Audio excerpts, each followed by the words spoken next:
कहते हैं दिल्ली दिल वालों की है, दिल जलों की है। कहते तो यह भी हैं दिल्ली दिल फरेबियों की भी है। और लकी यानी कि लक्ष्मण लाल अग्रवाल में क्या सारे गुण मौजूद हैं। लोग उसकी शक्ल को देखकर ही कहते हैं, अबे दिल्ली से हो क्या। लकी वैसे दिखने में स्मार्ट और अट्रैक्टिव था, पर जेब से खस्ता हालत होने की वजह से बेहद सिंपल तरीके से रहता था। शर्ट का रंग उड़ा हुआ और पैंट से पाबंद जुड़ा हुआ।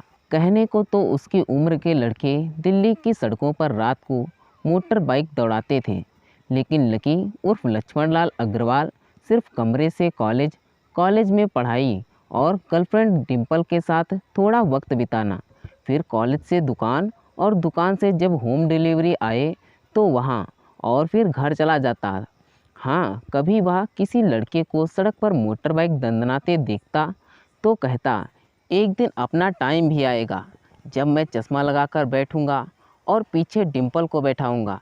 देखना, जब वो मेरी कमर में हाथ कसेगी और मैं तेज़ी से मोटर बाइक को इंडिया गेट के आसपास दौड़ाऊंगा, तो सारी दिल्ली का दिल हम दोनों को देखकर जलेगा। दुकान में रखा हुआ बरनाल भी काम नहीं आएगा, लकी ने कहा और अपने हाथ में लिए बरनाल की क्रीम को दबा दिया। जैसे ही उसने क्रीम को दबाया, बस क्रीम बाहर आ गई। अबे गधे, क्या हो रहा है? वह कोई स्पंज की गेंद है क्या जो उसे दबा रहा है? दुकान के मालिक ने उसे फटकारते हुए कहा और उसके सर पर एक चपत लगा दी। Sorry sorry sorry sir, Lucky ने अपना सर बचाते हुए कहा। वह खारोल बाग में एक छोटी सी मेडिकल स्टोर पर काम करता था। उस मेडिकल स्टोर का नाम था चमन मेडिकल स्टोर। उसके मालिक का नाम था चमन लाल। लकी पिछले 5 सालों से उसकी दुकान पर काम कर रहा था। यहाँ इस छोटी सी शॉप पर काम करना उसकी मजबूरी थी। लाइफ में कंगाली की वजह से उसके कॉलेज में पढ़ाई पूरी करने के लिए पार्ट टाइम जॉब करना था। उसने कई अच्छी जगह तनख्वाह की नौकरी ढूंढी, पर नहीं मिली और वो मेडिकल स्टोर पर ही अटक गया। गधे, इसके पैसे अब क्या तेरा बाप भरेगा? कटेगा, तेरी तनख्वाह से ही कटेगा और एमआरपी से डबल रेट में कटेगा। चमन ने अपने दांतों को पिसाते हुए कहा।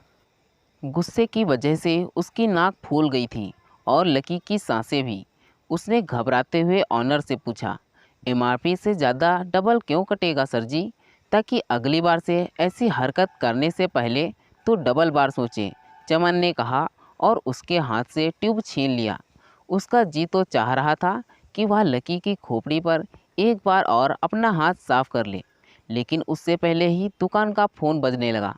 फ़ोन की घंटी बजते ही लकी को वहाँ से निकलने का मौका मिल गया और वह भागते हुए फ़ोन उठाने के लिए चला गया। हेलो जी, मैं खारोल बाग के सबसे फेमस मेडिकल स्टोर चमन मेडिकल स्टोर से बोल रहा हूँ। बताइए क्या काम था? यह लकी की पेटेंट लाइन थी, चाहे कहीं से भी फ़ोन आए, लेकिन लकी उसे फ़ोन पर बस यही बोलना था। जैसे ही लकी ने इधर अपनी बात कही, उधर से जवाब आया, मैं ब्लोइंग नाइट्रेट होटल के कमरा नंबर 303 से बात कर रहा हूँ। एक छोटा सा ऑर्डर है, नोट करो और जल्दी से होटल पर डिलीवर कर दो। वह एक लड़के की आवाज़ थी। उसकी आवाज़ में एक अजीब सा भारीपन और एक अजीब सी जल्दबाजी थी।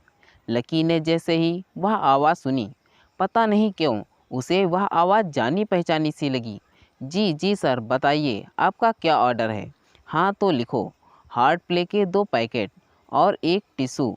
लकी, जो कि अपना पेन लेकर खड़ा था, हार्ट प्ले नाम का सुनते ही झिझक गया। असल में हार्ट प्ले नाम का एक कंडोम आता था और उसका नाम सुनते ही लकी शर्मा गया। इतने साल से भी मेडिकल स्टोर पर काम करने के बावजूद उसे इन सब चीज़ों का नाम सुनने में शर्म आती थी। हेलो भाई, लिखा या नहीं लिखा? उस आदमी ने फिर से लकी से पूछा। जी सर, लिख लिया सर, लिख लिया, लकी ने भी खिसाते हुए कहा। लिख लिया तो लेकर निकल, उस लड़के ने कहा। उसकी आवाज़ सुनकर ना जाने ऐसा क्यों लग रहा था कि वह बहुत बड़ा आदमी था। जी सर मैं, लेकिन बाहर तो बारिश हो रही है, लकी ने कहा। उसने देखा कि बाहर बहुत तेज़ बारिश हो रही थी। उनकी दुकान के सामने पानी भर गया था और तेज़ हवा से चमन मेडिकल स्टोर का बोर्ड भी गिर गया था। लकी को लग रहा था कि वह इतनी तेज़ बारिश में अभी मेडिकल से तो नहीं निकल पाएगा। तो उसने उस लड़के को समझाते हुए कहा, सर मैं आपका ऑर्डर तो ले आऊँगा, पर थोड़ा टाइम लग जाएगा। बारिश थोड़ी थम जाए। इससे पहले वह आगे बोल पाता, फ़ोन पर लड़का बोल पड़ा, तुम्हारे मालिक को पता है कि तुम मल्होत्रा जी के लड़के को मना कर रहे हो? हाँ पता है, बारिश हो रही है, इसलिए सारा सामान अच्छे से थैली में पैक करके लाना और लेट नहीं होना चाहिए, समझे? उस लड़के ने कहा। और इससे पहले कि लकी आगे कुछ बोल पाता, उसने फ़ोन कट कर दिया। उधर से लकी का ऑनर लकी को घूर कर देखे जा रहा था। उसके हाथ में पेन और पेपर देकर वह समझ गया था कि उसके पास कोई ऑर्डर आया था। आज वैसे भी इतनी बरसात होने की वजह से इक्का दुक्का ग्राहक ही दुकान पर आए थे। ऐसे में उसकी दुकान का मालिक एक भी ऑर्डर छोड़ना नहीं चाहता था। वो लकी को देख रहा था और लकी बारिश की ओर देख रहा था। बारिश का बहाना नहीं चलेगा, जाना पड़ेगा, चमन लाल ने कहा। मैं बहाना नहीं कर रहा सर, थोड़ी बारिश धीमी हो जाए मैं चला जाऊंगा। अब आप खुद ही देखिए कितनी तेज़ बारिश है। वह पता नहीं क्यों मिस्टर मल्होत्रा का बेटा कुछ ज़्यादा ही जल्दी में था। मैं साइकिल से तो पहुंच नहीं पाऊंगा इतनी जल्दी। लकी उनकी ओर देखते हुए कहा, क्या कहा? मिस्टर मल्होत्रा जी का बेटा? तू मेरी दुकान बंद करवाएगा क्या? अभी के अभी निकल उनका ऑर्डर लेकर, वह मेरे बहुत पुराने कस्टमर हैं, चमन ने कहा। पर लकी ने कहा ही था कि चमन बोल पड़ा, पर वर कुछ नहीं, तू मेरी मोटरसाइकिल ले जा, उसने गुस्से में कहा। अरे सर जी, 200 रुपये के ऑर्डर में मुश्किल से 40 बचेंगे, इससे 3 गुने का तो पेट्रोल ही लग जाएगा। अगर गाड़ी रास्ते में बंद हो गई तो अलग से खर्चा, लकी ने समझाते हुए कहा। वह जानता था कि उसका मालिक इन सब बातों पर ध्यान नहीं देने वाला। चमन लाल बोला, कोई बात नहीं, तू ले जा, चाहे जो हो जाए, ग्राहक नाराज़ नहीं होना चाहिए, और वैसे भी वह मल्होत्रा जी का बेटा है। चमन लाल ने मोटरसाइकिल की चाबी लकी की ओर उछालते हुए कहा। लकी ने चाबी ली। उसे देखकर उसके अंदर मिक्स फीलिंग आ गई। एक तो वह बहुत खुश हुआ, बड़े दिनों बाद बाइक चलाने को मिलेगी, पर वहीं दूसरी तरफ दुखी इसलिए हुआ कि बाइक मिली भी तो ऐसी तेज़ बारिश में, अगर ख़राब भी हो गई तो उसकी चपत उसके सिर पर पड़ेगी। वह मुंह लटकाकर रेनकोट और हेलमेट पहनकर वहां से निकल गया। बाहर आकर बाइक को देखा तो लकी ने सोचा, चलो ठीक है, जो होगा देखा जाएगा, कम से कम बाइक तो चलाने को मिल रही है। दरअसल लकी इतने साल काम करने के बावजूद मोटरसाइकिल नहीं ले पाया था। लकी की तनख्वाह इतनी भर थी कि अपने कमरे का किराया, उसकी साइकिल में डालने वाली हवा का खर्च, बिजली पानी का बिल और डिम्पल के साथ महीने में 1-2 बार खाने का खर्चा ही निकल पाता था। उसको डिम्पल की कही बात अक्सर याद आती थी, अगर अगले 2 महीने में तुमने बाइक नहीं खरीदी ना, तो मैं तेरे से ब्रेकअप कर लूँगी। असल में डिम्पल को लकी के साथ बाइक कर घूमने की बड़ी तमन्ना थी। लकी की इस उजाड़ ज़िंदगी में एक वही तो थी जिसके लिए ज़िंदा रहने को उसका जी चाहता था। जब भी वह इससे इसकी बाइक के बारे में बात करती तो लकी डिम्पल की बात को हंसकर टाल देता था। वह अपने मन में इस बात को अच्छे से जानता था कि डिम्पल उससे बहुत प्यार करती है और वह उसे कभी छोड़कर नहीं जा सकती। वह दोनों एक दूसरे में ऐसे घुले मिले थे जैसे बादल बरसात में घुल जाती है। लकी को डिम्पल बहुत पसंद थी और वह उसके लिए दुनिया जहाँ की खुशियाँ खरीद कर ला देना चाहता था। वह चाहता था कि वह एक दिन डिम्पल को प्लेन में बैठाएगा, लेकिन उसके ख्वाब उसकी तनख्वाह कम नौकरी की वजह से कभी पूरे होने वाले नहीं थे। पर आज उसके पास एक मौका था। वह डिम्पल को इस बारिश में राजपथ घुमाना चाहता था। वो उसे दिल्ली दिखाना चाहता था। चमन लाल को देने से पहले ही उसने प्लान सोच रखा था। बस वह डिलीवरी देकर ही जल्दी से डिम्पल के पास जाना चाहता था। उसने होटल ब्लोइंग नाइट के पास मोटरसाइकिल पास की और सीधे हॉस्टल के अंदर चला गया। लकी ने रिसेप्शन पर पहुंचकर नमस्ते करते हुए रिसेप्शनिस्ट को बोला, जी मैं चमन मेडिकल स्टोर से आया हूं और रूम नंबर 303 का ऑर्डर था। रिसेप्शन पर खड़ा आदमी उसके हाथ में काली थैली को देखकर समझ गया था कि उसमें क्या था, और वह मन ही मन मंद मुस्कुराते हुए बोला, 3rd फ्लोर पर है, लिफ्ट से चले जाओ। रेनकोट यहीं उतार देना। जैसा उस आदमी ने कहा, लकी ने ठीक वैसा ही किया और लिफ्ट में चढ़ने के कुछ ही देर बाद ही वह तीसरे माले पर पहुंच गया था। वह रूम नंबर 303 के बाहर पहुंचा और डोरबेल बजाई। जैसे डोर खुला, लकी ने थैली आगे बढ़ाते हुए कहा, नमस्ते, मैं चमन मेडिकल स्टोर से लकी, यह आपका। जैसे ही लकी आगे कुछ बोल पाता, उसकी आंखें फटी की फटी रह गई थी। उसने अपने सामने जो देखा, उसके बाद उसे ऐसा लगा कि बंद कमरे में भी उसके ऊपर आसमान से आकर बिजली गिर गई थी। उसके सामने एक लड़की खड़ी थी। वह लड़की कोई और नहीं बल्कि उसकी गर्लफ्रेंड डिम्पल थी। उसने एक पर्पल कलर का नाइट गाउन पहन रखा था। उसके काले घने बाल थे और उसने उन्हें अपने कंधों पर फैला रखा था। उसकी खुशबू से ही यह चीज़ साफ पता चल रही थी कि वह अभी अभी नहा कर आई थी। डिम्पल, तुम यहाँ क्या कर रही हो? लकी को अपनी आंखों पर विश्वास ही नहीं हो रहा था। उसने 2 बार अपनी पलकों को झपका कर देखा, लेकिन दोनों बार ही उसे अपने सामने डिम्पल ही नजर आई। तुम यहाँ क्या मेरा पीछा करते हुए आए हो लकी? डिम्पल ने उल्टा उसी के ऊपर पलटवार करते हुए कहा। लकी को देखकर उसके दिल की धड़कन भी तेज हो गई थी। उसे उम्मीद नहीं थी कि लकी यहाँ आ जाएगा। उसने ना तो सुबह से उसका फ़ोन किया था और ना ही उसके मैसेज का कोई जवाब दिया था। वह अपने मन में सोच कर बैठी थी कि वह अगले दिन खुद ही उसे मिलकर बोल देगी कि उसकी तबीयत खराब थी। डिम्पल बेबी, क्या हो गया? किससे बात कर रही हो? अचानक से गबरू जवान सा लड़का गेट पर आकर खड़ा हो गया था। उसने बनियान पहन रखी थी। लकी उसे पहचान गया था। साले राहुल के बच्चे, तेरी हिम्मत कैसे हुई मेरी डिम्पल को हाथ लगाने की? लकी ने जैसे ही राहुल को देखा, उसके तन बदन में मानो आग सी लग गई थी। वो उसे उस वक्त इतना मारना चाहता था, इतना पीटना चाहता था, जिसकी कोई हद सीमा नहीं थी। लकी जिस कॉलेज में पढ़ता था, राहुल और डिम्पल भी उसी कॉलेज में पढ़ते थे और वह कॉलेज राहुल के फादर का ही था। डिम्पल ने राहुल के पिता की कंपनी में एक जॉब पकड़ ली थी और राहुल उस पर बहुत लाइन मारता था। लकी ने 2 बार डिम्पल को उसे दूर रहने के लिए भी कहा, लेकिन डिम्पल ने उसे यह कहकर टाल दिया था कि वह सिर्फ अच्छे दोस्त हैं। आज भी इससे पहले कि वह आगे बढ़ता, डिम्पल इन दोनों के बीच आ गई।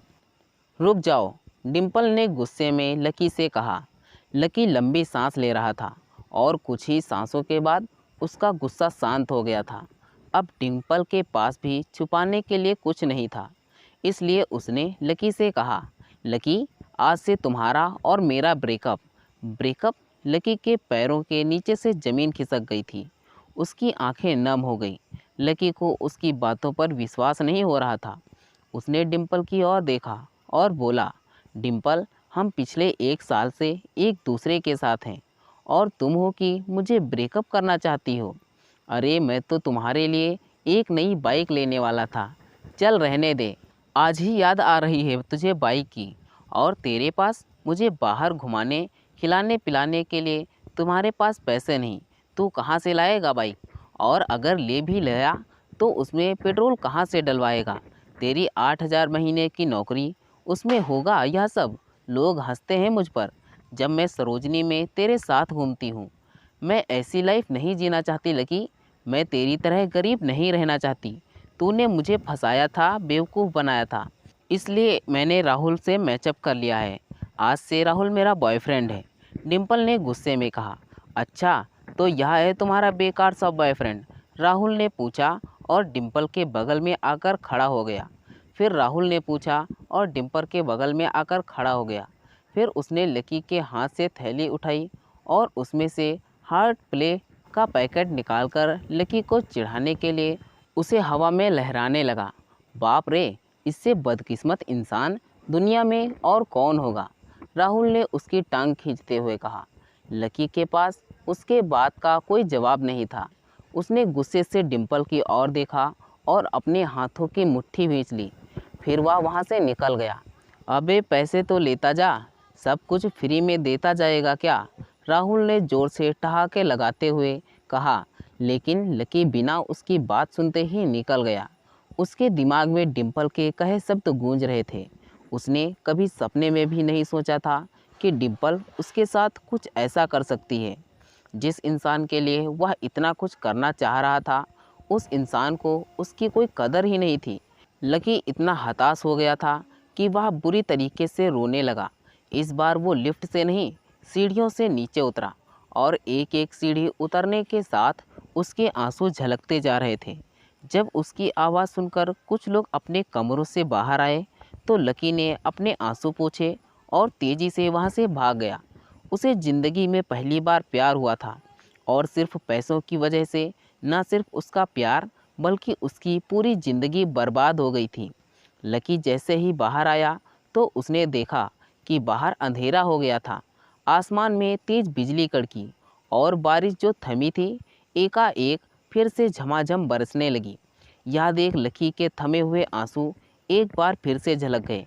उसका दिल पूरी तरीके से टूट चुका था, लेकिन उसे इस बात की खुशी भी हो रही थी।